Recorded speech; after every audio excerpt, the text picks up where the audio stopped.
Nós estamos exibindo aqui no Repórter Brasil entrevistas especiais feitas para a Voz do Brasil. Ministros têm feito um balanço de 2021. Hoje, o convidado é Rogério Marinho, ministro do Desenvolvimento Regional. Ele conversou com a jornalista Renata Corsini sobre habitação, saneamento básico e socorro aos municípios. Só esse ano foram liberados aí mais de 250 milhões de reais para socorro a municípios? Há vários municípios do Brasil, né? Porque o Brasil é um continente. Então, todos os anos nós temos algumas ocorrências ligadas ao excesso de chuvas, ou à seca, né? Ou à falta de água, eventualmente ressacas nos litorais, né? Também chuvas de granizo. Então, qualquer problema ligado à questão de clima ou biológico, que foi o caso, por exemplo, de Brumadinho, a Defesa Civil está à disposição e tem feito o seu trabalho articulado com as defesas civis estaduais e municipais em todo o Brasil. Ministro, saneamento básico. De 2019 para cá, o Brasil ganhou mais de 47 mil quilômetros de redes de abastecimento de água e 8 mil quilômetros de redes de esgoto. Como é que tem sido o trabalho nessa frente? Olha, acho que a maior tragédia ambiental do Brasil é a falta de esgotos para quase 100 milhões de brasileiros e a falta de água tratada para mais de 35 milhões de brasileiros. Então, o presidente Bolsonaro nos orientou, assim que nós chegamos aqui, que nós fizéssemos um esforço para melhorar essa cobertura. Então, foi votado em meados do ano passado, princípio do ano passado, um marco temporal, um novo marco do saneamento. Esse marco estabeleceu um sarrafo, ou seja, uma meta a ser cumprida até 2033. E no primeiro ano de funcionamento já mostrou-se um extraordinário sucesso, porque os municípios, estados e o governo federal juntos conseguiam aportar por ano pouco mais de 4 bilhões de reais em investimentos com recursos próprios do orçamento geral ou recursos oriundos de financiamentos, BNDES, Fundo de Garantia e outros organismos. No primeiro ano, um ano e 2 meses, 6 leilões, nós já levantamos quase 70 bilhões de reais, quer dizer, 15 vezes, 12 vezes mais do que os recursos que habitualmente eram alocados. Então, os números que você nos coloca são fruto dos investimentos públicos, mas nós vamos transformar o Brasil num enorme canteiro de obras nos próximos anos, porque essa montanha de dinheiro aí, que eu falei anteriormente, quase 70 bilhões de reais, começa a ter maturação na contratação de pessoas, na compra de material e no estabelecimento das metas de cobertura para 17 milhões de brasileiros inicialmente. Ministro, Casa Verde e Amarelo, o governo federal atingiu aí a entrega de 1.200.000 moradias desde 2019. Quais os avanços aí trazidos por esse programa? Esse número é de outubro desse ano, né? Então a gente está atualizando a cada trimestre, né? Houve mudanças substanciais, né? Como nós não temos o mesmo quadro fiscal que governos anteriores, nós tivemos que usar a criatividade. Então, primeiro, nós temos a menor taxa de juros que o programa já exerceu em toda a sua história, 4,25% ao ano no Norte e Nordeste e 4,50% nas demais regiões do país. O primeiro impacto disso é que no ano passado nós aumentamos em 25% a contratação de imóveis no Nordeste brasileiro e 12,5% em todo o território nacional, mesmo com a pandemia. Então, não só não parou, como cresceu o número de contratações, porque o maior número de famílias, a gente estima que 1.800.000 famílias passaram a ser elegíveis para o programa habitacional. A família só pode comprometer até 30% da sua renda. Como o juro diminuiu muito, isso permitiu que pessoas que ganham até R$2.000, né, pudessem ingressar no programa numa quantidade muito maior, o que favoreceu regiões mais pobres do Brasil, em especial o Nordeste brasileiro. Pela primeira vez, o Nordeste, por exemplo, não devolveu recurso, devolveu muito pouco recurso, porque todos os anos nós fazemos uma divisão em função da questão demográfica. Historicamente, o Nordeste devolve de 40% a 50% do recurso que é alocado. Então, no ano passado, não houve essa devolução, foi muito pouca, e esse ano nós fizemos uma devolução menor ainda, que só foi feita agora depois do dia 10 de dezembro, quase no final do ano.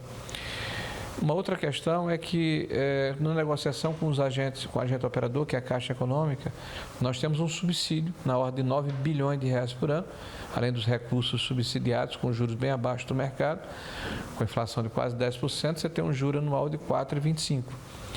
Além disso, o governo coloca um subsídio que varia de 20% até 10% do valor do imóvel. Quanto maior a faixa de renda, menor o subsídio. Então, este subsídio, 2/3 ia para o agente operador, para a Caixa. e um terço ia para o destinatário final. Nós invertemos essa lógica, a negociação com a Caixa Econômica, e agora 2/3 vai para o beneficiário e apenas 1/3 para o agente operador. Nós instituímos pela primeira vez um programa de regularização fundiária, né?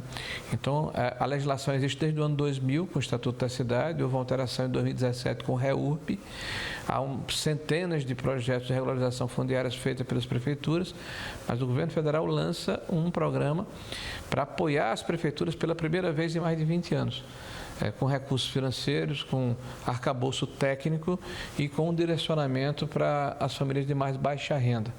Nós esperamos, no primeiro ano, 150 mil títulos de propriedade e pelo menos 20% dessas intervenções vão ser acrescidas de uma pequena melhoria habitacional, um banheiro, um quarto, um empreendimento qualquer.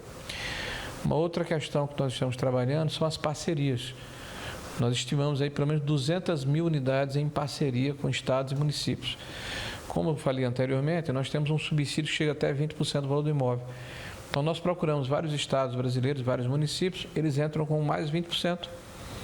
Os municípios, às vezes, com mais 20%. Então, o grande problema de quem vai adquirir um imóvel é dar a entrada inicial. As pessoas, às vezes, suportam a prestação, mas tem dificuldade de ter o dinheiro todo para dar a entrada. Então, com isso, você consegue diminuir em até 50% o valor do imóvel. Imagine que um imóvel seja 100 mil reais, ele passa a ser 50 mil e você divide isso em 360 meses. Então, fica uma prestação bastante razoável, né? Para quem está pagando 500, 600, 800 reais de aluguel, passa a pagar 250, 300, 350 reais no que é dele. Acesso à moradia aí muito mais fácil. E o acesso à moradia está se refletindo nos números que você falou anteriormente. O governo Bolsonaro já entregou 1.200.000 moradias na sua administração. Ministro, o projeto de integração do Rio São Francisco é uma das grandes iniciativas aí do governo federal para levar água para quem precisa. Explica para a gente qual que é a importância e a dimensão desse projeto.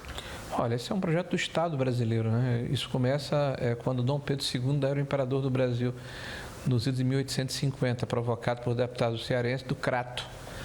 Né? Essa discussão se estabeleceu dentro do parlamento brasileiro naquela época, não foi levada adiante, justamente pelo litígio entre os estados doadores e os estados receptores do Nordeste Setentrional. O governo brasileiro só começou a enfrentar esse processo da seca nos idos de 1870, quando o governo faz o açude do Cedro, no Ceará. O Dom Pedro II também era o imperador na época, né? E essa discussão ela vai se arrastando até que em 2001, 2002, né, se toma a decisão de se fazer, né, a transposição. Isso o Itamar ainda era o presidente da República, foi depois do Collor um pouco. E ela começa a sair do papel em 2005. Em 2008 começam as obras, que seriam em 3 anos, 4 anos. Não foram concluídas. E nós, quando chegamos no Ministério, agora em 2019, nós encontramos o eixo norte, que é o mais importante. São 2 eixos, o norte e o leste, com as águas ainda no estado receptor, no estado de Pernambuco, águas prospectadas em Cabrobó. Então, foi este governo que levou as águas para o Ceará. Foi esse governo que levou as águas de volta para Paraíba. E vai ser este governo do presidente Bolsonaro que vai levar as águas para o Rio Grande do Norte agora em fevereiro. As obras físicas já foram concluídas finalmente. Nós fizemos um enorme trabalho de recomposição de obras que estavam deterioradas, né, porque demorou mais de 12 anos que deveria ter feito em menos de 4. Né. O orçamento aumentou também 4 vezes. Houve muito desperdício de recurso público, houve em vários momentos a atuação do Tribunal de Contas da União no sentido de apontar superfaturamento de obras, equívocos e desvios, né? Mas o importante é que a obra está terminando e acrescido desses 480 quilômetros de canais dos 2 eixos, nós temos mais de 2.000 quilômetros de canais acessórios. Nós temos hoje a maior obra de infraestrutura hídrica do mundo em execução.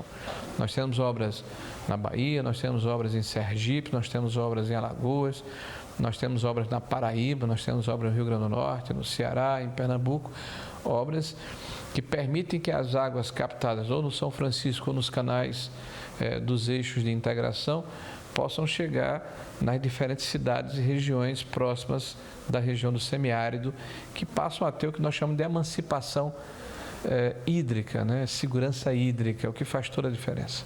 O senhor falou sobre conclusão de obras. A gente sabe que é uma das prioridades do governo Bolsonaro. O MDR também concluiu mais de 5.000 obras, não foi? Esse ano. Só esse ano. Nós temos uma carteira de 26.000 obras, hoje ativa, em mais de 5.000 municípios. Eu ouso dizer que a gente está entregando uma média de 7.500 obras por ano, né? Isso sem levar em consideração a área de habitação. Quando chegamos aqui, nós tínhamos 185.000 unidades paralisadas, retomamos mais de 130.000, né? Já começamos a tocar novamente no faixa 1.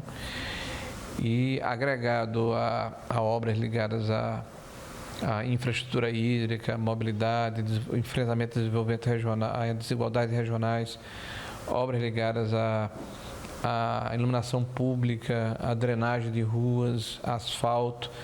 Aí você tem aí um cabedal enorme de articulação nas cidades brasileiras e nas regiões mais desiguais do nosso país.